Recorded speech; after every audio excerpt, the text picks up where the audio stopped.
Hi everybody, welcome to class. This week's class is online. For those of you who don't know why it's online, maybe you've just clicked onto the Wattle site and you've seen this video. It's because this Monday is Canberra Day and it's a public holiday, and therefore there are no classes. And so I put together the class in an online form and as a video. I guess we're lucky we can do this. I was just speaking to a friend of mine who's in a university in Western Australia, and she said that even when they have public holidays, unless it's a really big public holiday like Christmas, Easter or Anzac Day, they still require their students to come in. So I guess it's a good thing that we have this technology and we can post the class online. Now, before we get started, a couple of housekeeping matters. So what I've loaded up onto Wattle are a couple of things that you may find very useful. If you scroll into Wattle, what you'll find now is you'll find a few things. Under the assessment area, you'll find the presentation groups or the presentation schedule. So you can confirm exactly when you are supposed to be doing your presentation. As well as that, I've actually uploaded the presentation marking rubric and guidelines there. So if you click on that, what you'll find is, I might actually do that, let it download. What you'll find is you'll find the some guidelines as to what I'm kind of expecting. So, expected that all students will attend the class related to the topic. To get high marks, this is what you need to do. So it's all pretty straightforward. You just read through it, and down the bottom here, you'll actually see the marking rubric, and that's the marking rubric that I'm going to mark all students on their presentation for. So do check that out in due course when you can. Now the other thing, so my Wattle site has a few things that you guys don't see.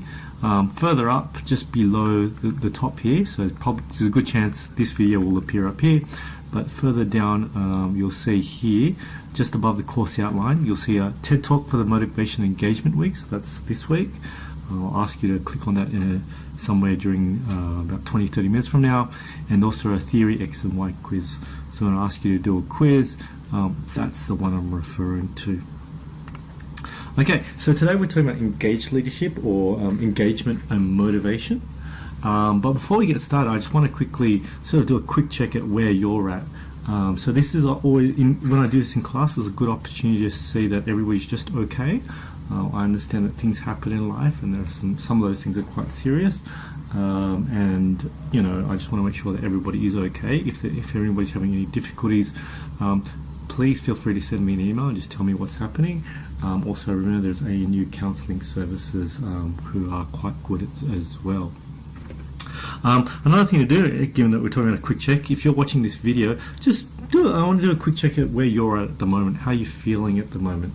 Some of you might be watching this late at night or very early in the morning. If you're really tired, maybe leave it for another time, or alternatively, go grab a can of Coke or a coffee or some lollies or some sort of sugar just to keep you going. Now, I promise to make sure that this video is definitely not going to go for 3 hours or 2.5 hours, as class might go for a lot shorter, but I'm hoping to get it all done within an hour or so and give you an extra 20 or 30 minutes of extra work to do. But please make sure you do the work. It can only help you. And do the readings as well. This week's reading on Purpose to Impact is a really interesting and useful article to read, and I do recommend you read it and try and do what it asks you to do as well. So where are we now?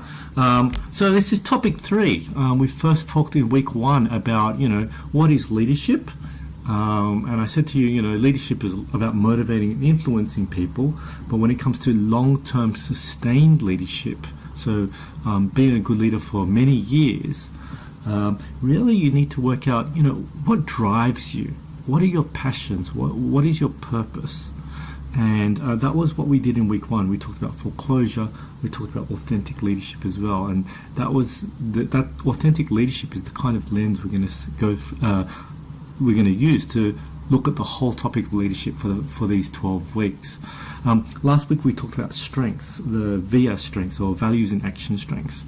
And just a reminder, value and action strengths are not necessarily things that you're good at. So it's not like the traditional word strength, meaning you're good at something, but it's what are the values that you have that drive you? What are the things that you need to fortify your life? the things that, if you're not doing these things, if you're not using these values in action character strengths, you're going to feel, quite run down, not very satisfied. That's what we did in the first couple of weeks. And as you can tell, both those things are very connected to motivation. What really motivates you, what really drives you. And that's where we're at this week. So what we're going to do today is we're going to examine motivation, both intrinsic motivation and extrinsic motivation. So extrinsic motivation is things from outside of you. So if your boss says, I'm going to give you more money, if you work harder, that's extrinsic motivation. If your boss says, I'm going to give you a promotion to a new and give you a new title, that's extrinsic promotion. It's coming from outside of you. If you're doing it because you want to impress somebody else at work, that's extrinsic motivation.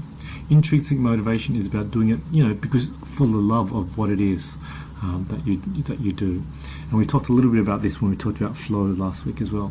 So we're going to talk about that. We're going to talk about how motivations connect to your strengths, and we're also going to talk about motivation versus engagement.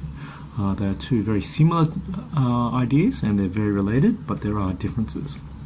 Now, as you can see by the line here, in this class, you need to note that I'm going to shift back and forth between how motivation and engagement affect you as an individual, which is what we've probably been doing for the most part for the last couple of weeks. But then sometime through this class, I'm going to talk about how motivation and engagement affects those whom you lead.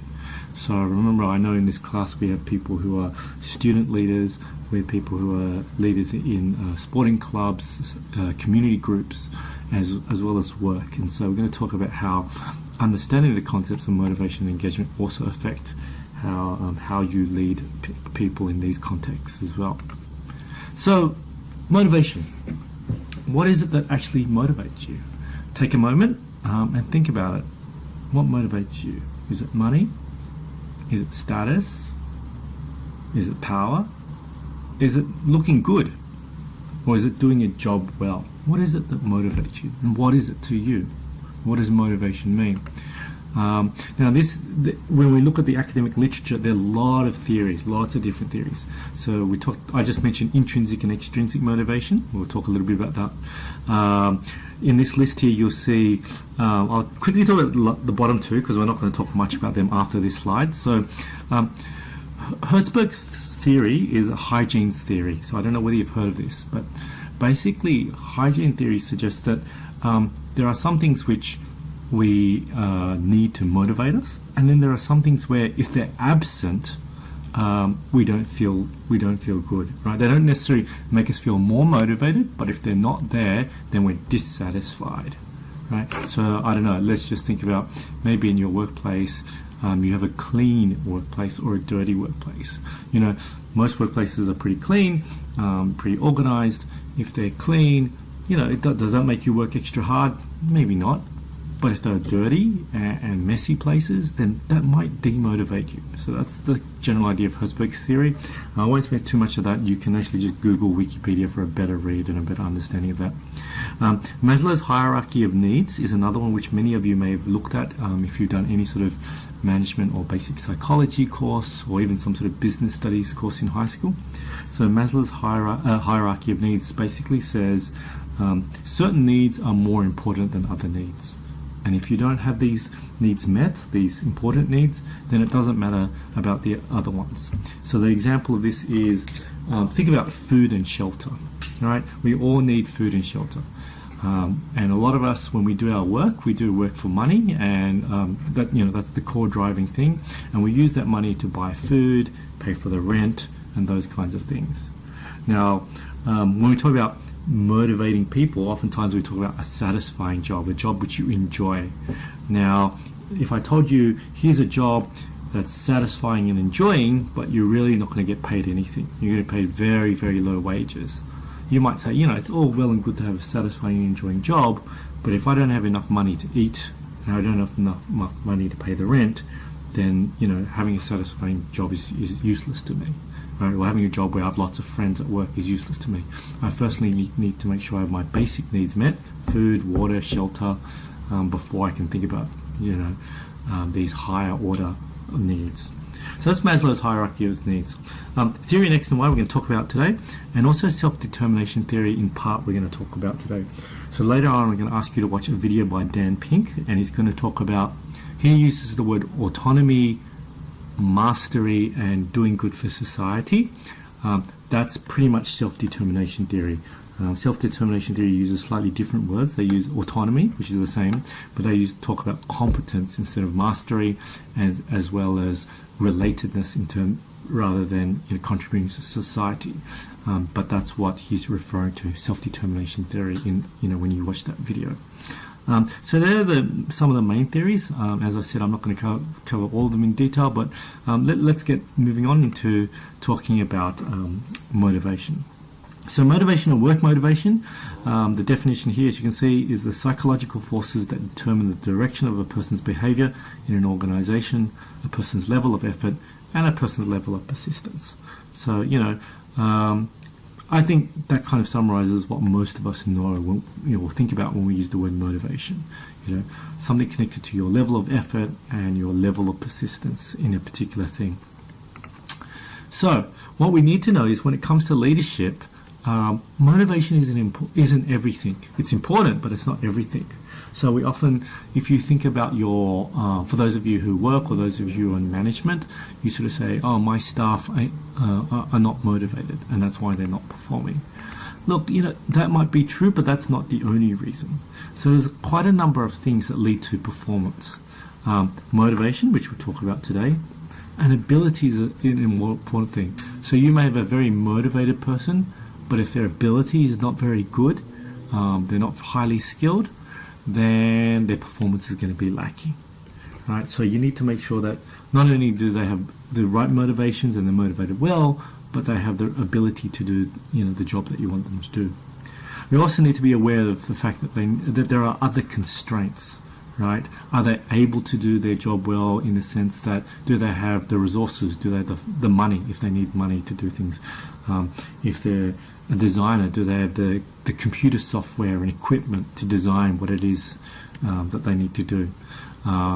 If we're talking about sales, for example, they might be motivated to sell, they may have the ability to sell, and they're a good salesperson, but if the economy is bad, if a global financial crisis, then that's going to be a constraint, and that's going to reduce their performance. So remember, when we're talking about performance as leaders, we want our people to perform well. We need to remember that motivation is just one of three key things that we need to look at. So let's look at motivation. What do you think motivates people? So I've got a quick survey here. I've got 4 questions here, but this is part of a longer quiz. So I'll quickly read these things out.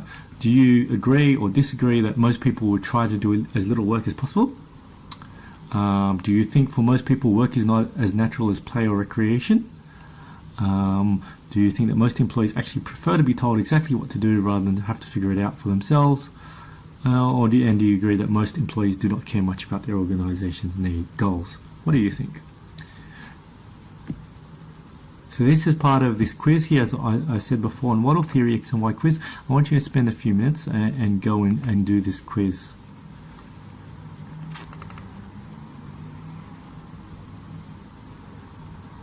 So I'm just loading up the file here. It's all there. You can score it there.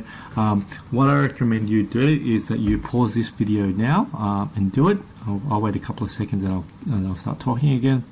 But spend some time doing this quiz.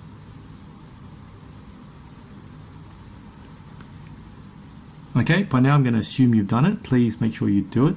I'll just mention now that even though many of you may be watching this video alone, it's a great idea if you can maybe grab another person at class and watch this together, or even in your presentation group. That way, when there are questions to consider, or when you're doing quizzes like this, you can compare what scores you had to what other people had. I'll also mentioned. I'll quickly mention here regarding your journals. So I've already had a look through all the journals that have been given to me. A couple of basic things that will help you. One is make sure you fill up the whole page. So you're required to do 1 page of reflection.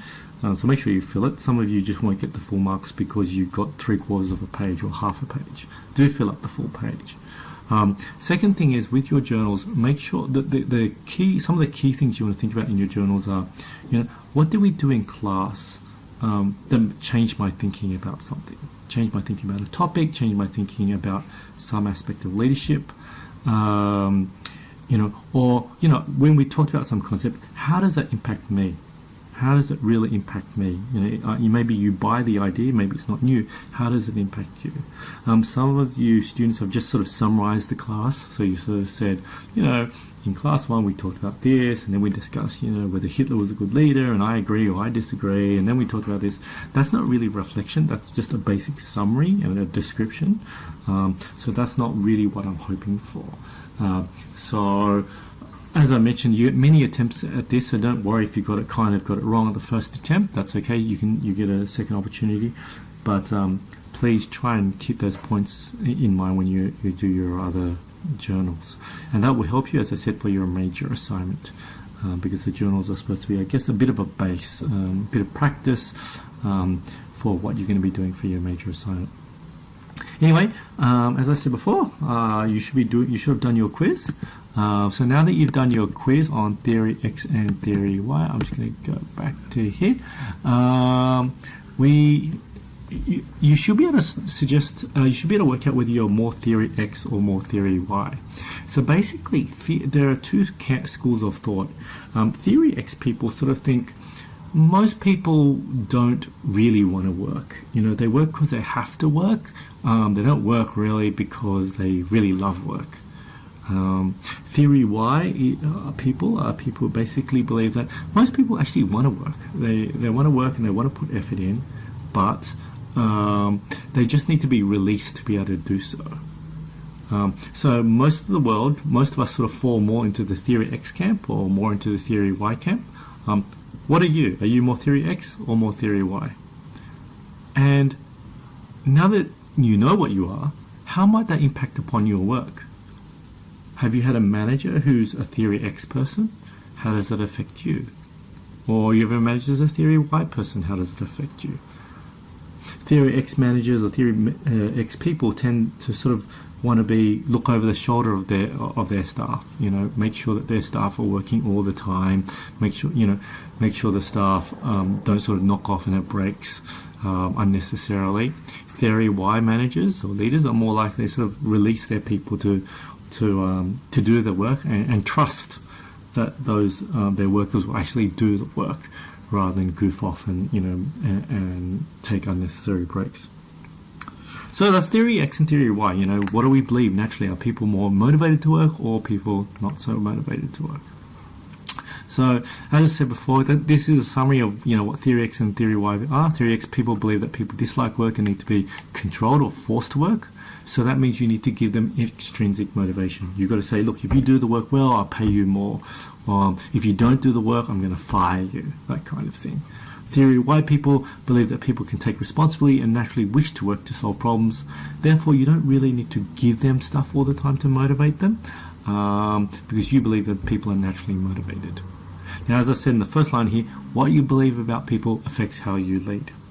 And as I said before, also, if you think of your managers that you work for, you may tend to see that they tend to be more theory X or more theory Y. What they believe affects how they lead. So, when I talk intrinsic motivation, motivation that is driven by interest, you're interested in something, therefore you're intrinsically motivated, and it comes from within you. Extrinsic motivation comes from outside of the individual, and I've mentioned that before. So with that in mind, we can now sort of think about what actually motivates you. So here's a list of things that might motivate you: personal growth, money compensation, power, title, being true to beliefs, making a difference. So there are 5, 6, 7, 8, 9, 10, 11, 12. There's 12 things here. What I want you to do is spend a couple of minutes and I want you to list in order what are the most important things to you. One being the most important. So if money is the most important for you, write money, 1. Then 2 might be, title. 3 might be maybe being true to beliefs. Write down what you think is, in your order, what really motivates you. Again, I'm going to just give it a few seconds of pause here, and if I do recommend that you pause the video and come up with your list.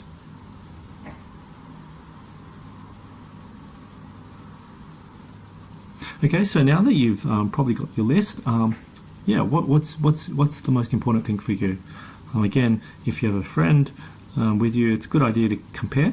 What you'll find for most people is that they can be quite different in terms of what motivates them.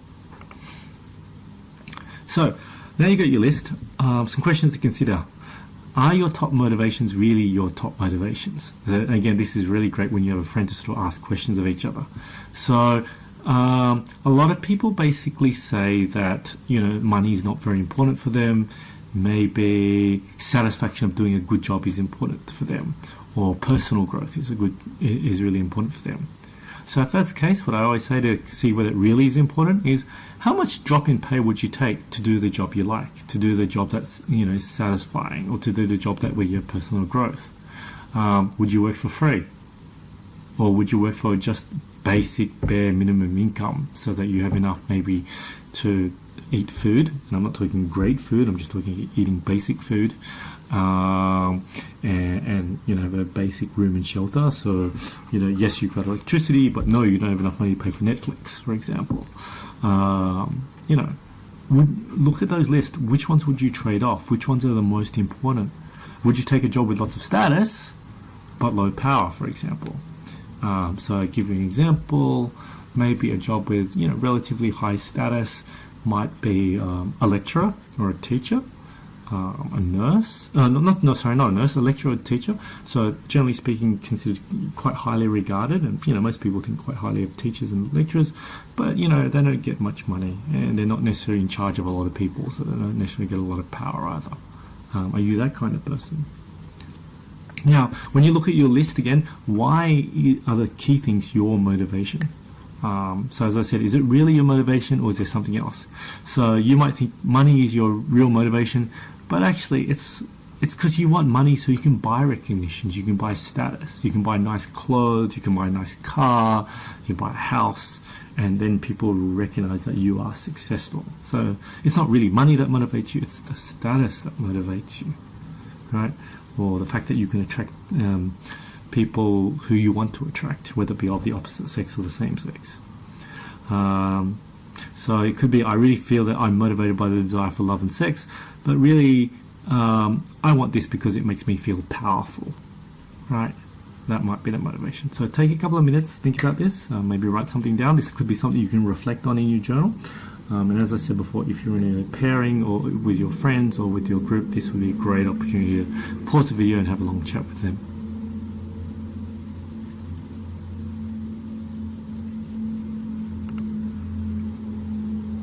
Okay, now that you've considered what motivates you, answer this question. How does it affect your behavior? How does it affect the way you study? How does it affect the way you do your job? How does it affect maybe your home, personal, family life? How might it affect your leadership or your leadership behavior? What motivates us generally affects our behavior. And so how does it affect your behavior? Does it affect the way you might try and influence people as well? One of the things I find very interesting is that when you go back to these lists, sometimes we find that things motivate us, and therefore we try and use them to motivate others. So maybe you're motivated by money, so when you're a leader, you use that as an incentive to others. So you sort of say, look, you know, if you guys work harder, I'll help you get a promotion, which gives you more money. Or if you're interested by power and status, public recognition, the same thing. When you talk to your subordinates, your employees, the people you're leading, you appeal to that as well. You sort of say, look guys, if you guys do a good job, you know, I'll make sure you get recognition for that. I'll nominate you for Employee of the Month award or something like that. Yeah. So it's interesting that oftentimes the way we ourselves are motivated affects even the way we try and reward people as well. So these are all things to think about. Feel free to pause the video at any time just to think about these things, reflect upon them, write them up in your journal.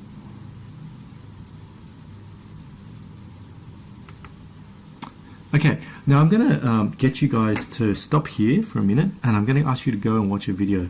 The video is this Dan Pink video, which is on Waddle. It is a good 20 minutes long, 18 minutes long. It's a really good video. The Puzzle of Motivation by Dan Pink. It's like a lot of TED Talks, it's presenting in an interesting way. In fact, this is a high energy sort of presentation. Do go look at it. But do make sure, it's 18 minutes long. Do make sure you've got good time to watch it, and then after you've watched it, come back to this. So again, I'm going to pause the video now, or we'll just stop for a few seconds.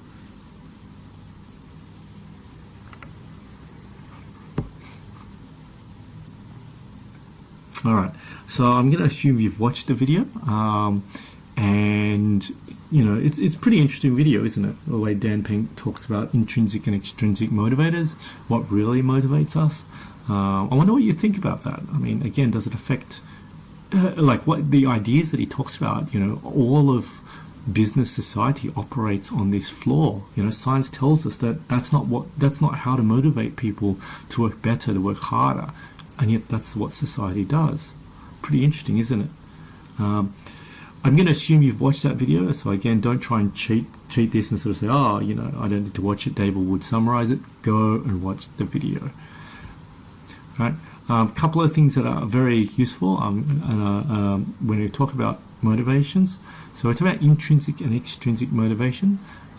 So here this slide's called Carrots and Sticks, the 7 Deadly Flaws. So carrots and sticks is a English or an Australian, no, it's not Australian, it's an English phrase that basically says if you want to motivate people, you give them something nice like a carrot. So this goes back to like animals in the old days. Like if you want to get a horse to keep moving forward, you'd offer them a carrot, and that would get them to move forward. And then if that didn't work, you could use a stick to hit them, and that would move them forward. So carrots and sticks refers to rewards and punishment. So using extrinsic rewards and punishment to motivate people, there are a number of flaws in this, and I'll read them out pretty quickly, but they're pretty clear. Extrinsic rewards can extinguish intrinsic motivation. So sometimes you may be, the way I like to think of it is this: sometimes you do a job or you do something because you like it, but then along the way, there are extrinsic rewards connected to it, and you end up chasing the extrinsic rewards and forgetting why you originally did it. The most common example is a sporting example. So oftentimes you hear when they talk about the top level of sports, so state level, international level competition, they often say that here's a sports person who's just lost the love of the game. Now it's clear that they got into the game or the sport because they loved it, but then along the way, maybe because of the money, the fame, and all this other stuff, so these extrinsic rewards, they lose that motivation, that inner desire to play the sporting game. So there's an example of where carrots and sticks, rewards and punishment, extrinsic rewards and punishment can extinguish intrinsic performance. They can diminish performance because you're chasing these external things again. You're not chasing the intrinsic side. So again, think about if you're playing a game of, say, soccer or football, as some people call it.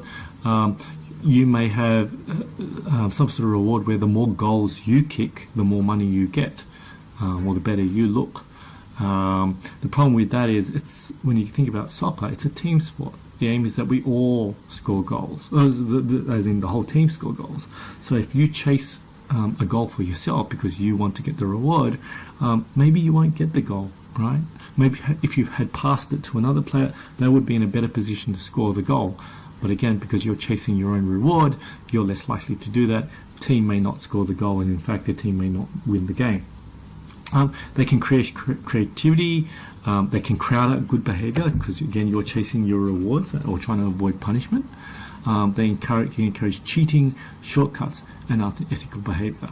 So think about, in week 1, we talked about how a lot of leaders during the global financial crisis, Enron, WorldCom, basically engaged in shortcuts or unethical behavior, and a lot of this was to get their own financial bonuses, and they engaged in things that end up causing the global financial crisis.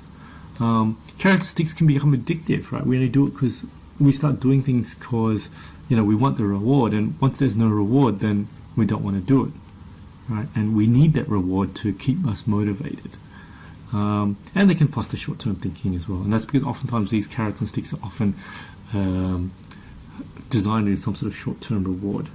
So I don't think, no, I didn't add it to this this slide deck, but I read this morning a very interesting survey statistic, and the survey statistic said 80%, so 80% of CEOs said they would rather forego spending lots of money on research and development for some sort of big innovation that would improve long-term performance for some sort of short-term gain that would increase their share price and their bonus. I'll say that again. 80% of CEOs would not spend lots of money on some big research and development project which would really help their company go well in the long term, but instead would go for a short-term profit and bonus. That is a classic example where the extrinsic reward of, you know, some sort of short-term bonus means that they will do something that's not actually good for the company. And that's bad leadership.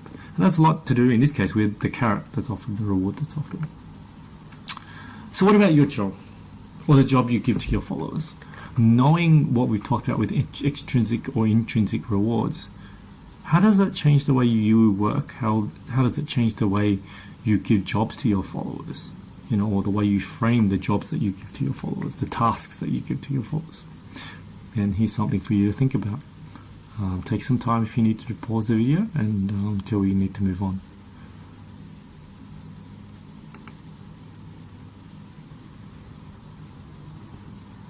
Now this next slide basically sort of says there is, when you talk about motivating your people, there's what we call a motivating potential score.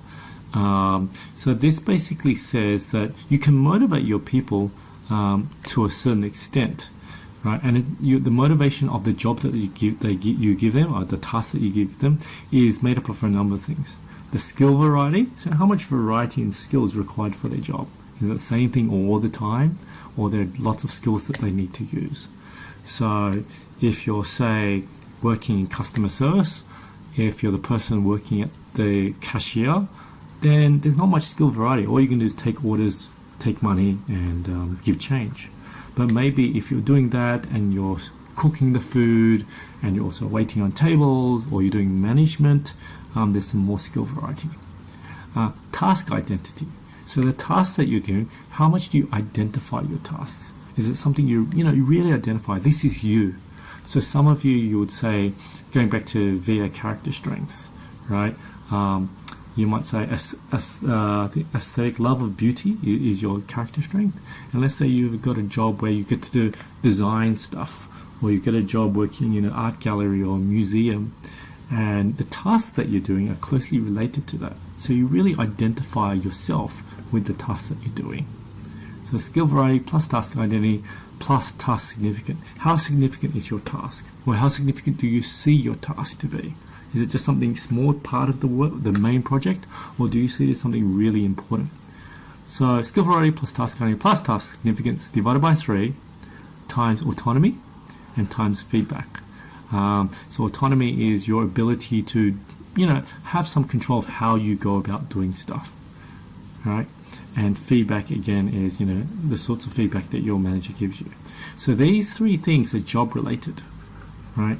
So if you want to motivate people, maybe you can change the job that you're giving them or change elements of the job. Autonomy and feedback are things which are management related, things that you control if you are management. So again, if you want to motivate people, right, your followers, what can you do? Maybe you can change something to do with the tasks, the work that you give them. Maybe you can change something to do with autonomy or feedback. If you're only the worker, maybe you can only change these 3 and only maybe to a limited extent. So how does motivation connect to VA strengths? I want you to spend some time thinking about it. How does it connect to your values in action, character strengths? I'll give you a few minutes to think through that, and again, maybe reflect upon it if you need to, and then I'm going to move on.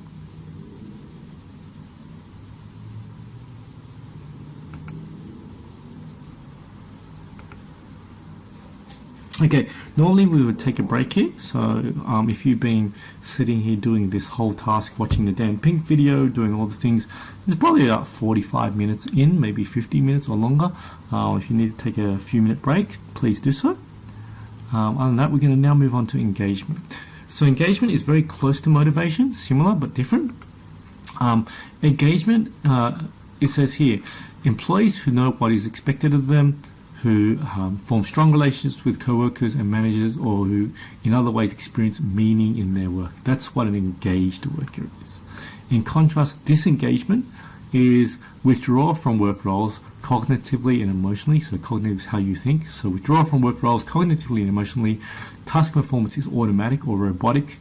You experience little autonomy and feel that your job is unimportant. So the question for you to ask is, are you engaged or disengaged at work? Are your people engaged or disengaged at work? Now, one of the things I in red here, is there a difference between engagement and motivation? Engagement is much more at that bigger overall top level. Are my people generally engaged? Motivation is usually a lot more closer at the task level or the job level. There are other things so when you can say here, employees who know what is expected of them, who form strong relationship with co-workers and managers. So you can be, so think about your work for some of you. So for some of you, you work in a place where you have a lot of good friends. Are you really motivated to do the job? Maybe you're not so motivated to do the job. Maybe the job is boring. But generally speaking, you might be quite engaged in your work and your job role. And that's because your friends are all there and you can work together. So it's not necessarily the tasks that you're motivated to do, but you would say you are quite engaged at the company that you work for. So that's one example of the difference. Now, engagement has been studied by a lot of people. Gallup International is a company that has done a lot of studies in this, and I'm going to draw from that. And Gallup did a study. They had did a study, and you can see the book which is based on First Break All the Rules, which is part of one of your readings, and the Gallup 12 questions, which we'll talk about here. So they've done lots of studies. One of their biggest studies, 15 million employees and manager interviews, 30 industries, 169 countries, pretty much every country in the world, 65 languages. They've done a lot of studies. And what they came up with is 12 questions which predict engagement of people. And engagement of people predicts performance. So I'm going to jump here to these 12 questions. These are the 12 questions. I'll come back to this in a second. But basically, what they said is ideally you want to be in this stage where everybody's engaged. Your clients, your customers are engaged, and your employees are engaged. That's the position where everything goes up. So if your employees are engaged, right, the top 10 decile companies shows 3.9 times earnings per share. So the top 10% of companies who have engaged employees see a big boost in their earnings per share, their performance. If you have clients who are engaged, customers who are engaged, that shows that you have 25% higher gross margin. Those companies have 25% higher gross margin and 85% sales growth. Right? So you might sort of say, what do you mean by client engagement? What do you mean by my customers engaged? Well, think about the things that you buy, right? So there are some things you buy, you buy it because you need it, but you don't really care. So let's say you buy toilet paper or you buy tissues. You don't really care about the product. Obviously, the product needs to be reasonable, but for most people, they don't have a love of a particular toilet paper, or a love of a particular tissue per se. But phones is a place where your customers might be engaged. So some of you I know are iPhone fanatics. You love your fruit device, as I call it. I am obviously not an Apple person. And you're willing to, some of you will be on those Apple forums and you'll be giving suggestions to Apple about what to do because you're really engaged with the company. You really like Apple. So that's an example of a client, customers who are engaged. When we talk about big companies, engineering companies, production companies, you'll find that their clients are often other companies. And if other companies are engaged with them, telling them, look, let's improve your product, let's work together on how to improve the product, then that's how they get client engagement. So ideally, you want to be at a stage where both your customer and your client, both your customer, client, and your employees are engaged. That's the ideal position to be. In Gallup's research, again, you can see here when it comes to growth, when you're an employee, the world-class companies are companies where you have a lot more people engaged. So on average, 67% of employees engaged as opposed to, say, 32%. Now note, you get employees who are engaged, employees who are not engaged, who are a bit disengaged, and then there's actively disengaged. So active disengagement is probably the worst position. So this is a possibility where not only are your people not really engaged in your company, but maybe they might be working to undermine your company or sabotage your company to some extent. So they're the people who, they're not really the greatest at their work. Maybe they're doing the bare minimum, or maybe they're doing even less than the bare minimum. But when they talk to people, they sort of talk about how bad their company is. Right? These are the people you really don't want working in your company. And if they are actively disengaged, you want to think about either trying to work out how to move them from actively disengaged back to sort of not engaged, and then hopefully to engage down the track. Or alternatively, you may want to try to work out how to get these guys to leave the company, hopefully on their own, by their own choice. But sometimes it may be by having to pay them to leave, sort of thing. You might need, or you may need to fire them. So as I said before, there are 12 questions that actually predict engagement. These are the 12. Do I know what is expected of me at work? Do I have the materials and equipment to do my work? Does my supervisor, number 5, does my supervisor or someone at work seem to care about me? 7, at work, do my opinions seem to matter? 10, do I have a best friend at work? Now, these 12 questions predict engagement. You want people obviously to answer, quite positively in regards to these. They talk about a lot of different things. The interesting thing is this. There are 3 questions which are the main predictors. Can you guess which ones? All right, let's go back here. What are the 3 that you think predict really are the strongest predictors of engagement? Take some time, maybe write down which ones you think, why you think. If you got a friend, talk to them.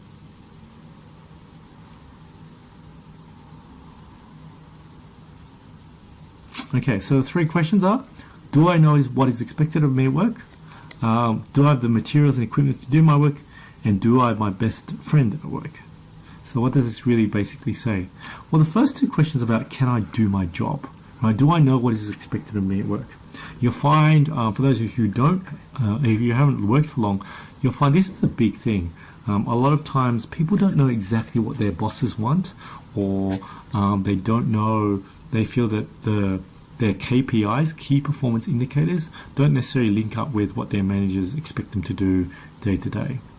So if you know what is expected of yourself at work, right, then you tend to be more profitable, more productive, and more creative.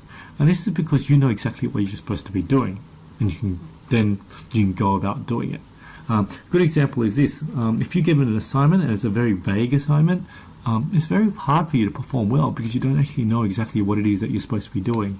I mean, you got some sort of general idea, but not an exact idea. Question 2, do I have the materials and equipment to do my work? This is really important. So sometimes, people sort of say, I want you to do this at work, but, you don't have the budget to go and do it, or you don't have the equipment to do it. So it's really important, especially again when you're trying to motivate your own people. You want your own people to engage, that they know what they're supposed to be doing, and then they have what it takes. They have the materials, the equipment, they have the resources they need to go out and actually go and do it. Right? This interesting. There you go. Is this question is the biggest predictor of job stress. When people don't have what they need, they don't have the materials and equipment they really need to do the job. And it's actually quite common that people aren't given exactly what they need. Last question, do I have a best friend at work? So it's important that we have friends at work. So do you have a best friend at work? If people, when you have a best friend at work, there's a sense of belonging, there's a sense of being able to work together. So think about when you're going to a situation when you find difficult or you're nervous about. If you do it alone or you do it with people where you don't really have friends, it's difficult. But if you have a good friend there who's with you, you can sort of fight together, work together at doing that difficult challenge. So they're the 3 questions that predict engagement. What are the implications for you, especially those of you who lead? Right? Are you giving people the resources they need? Do they exactly know what they need? And do they have friends? That social support.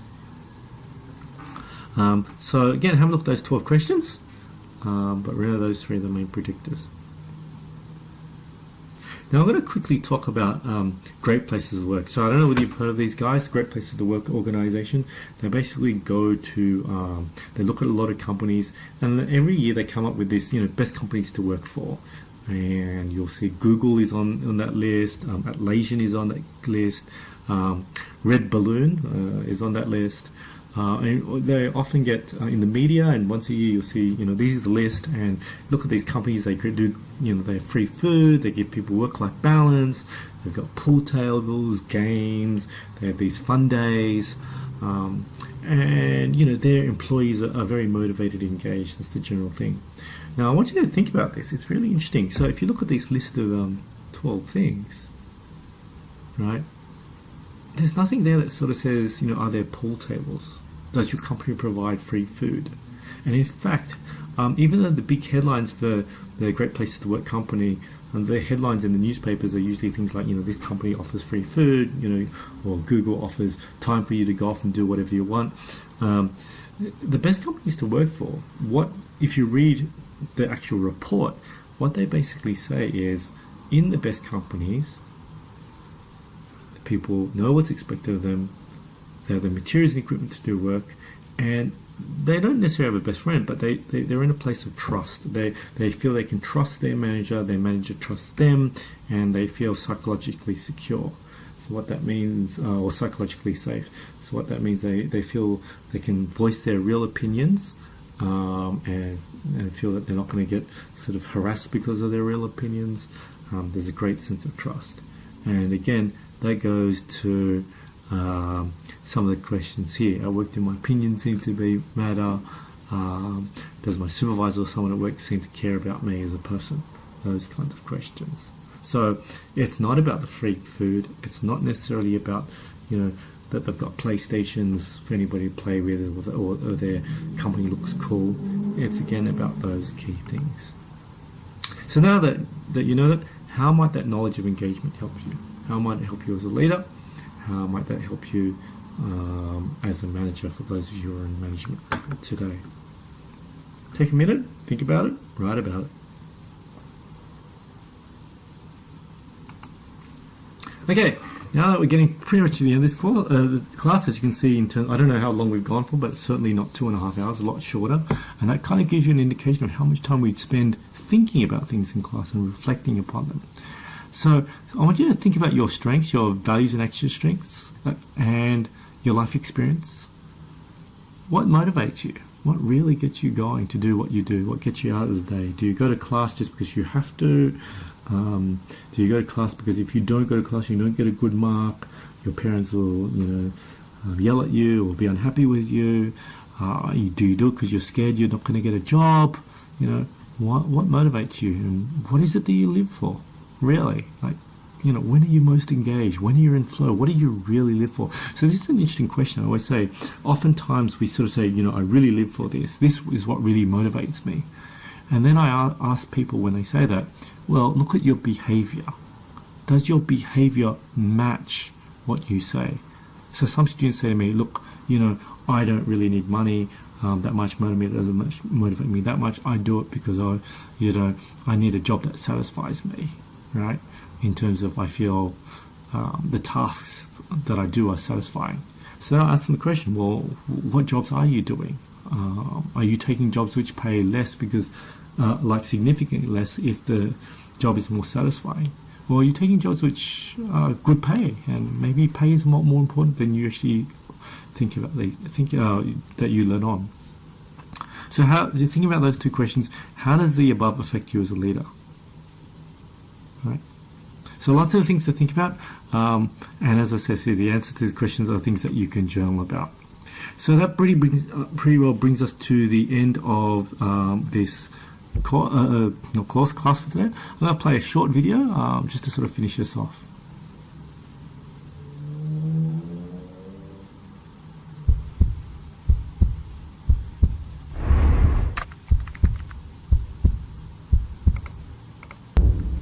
Métete una mano o la mano en tu corazón.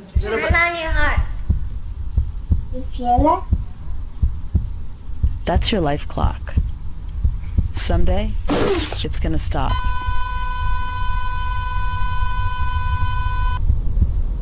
A lot of things are gonna happen in the world between now and then. So what are you gonna do while you're here? Stand on the sidelines? Or are you gonna be part of something bigger?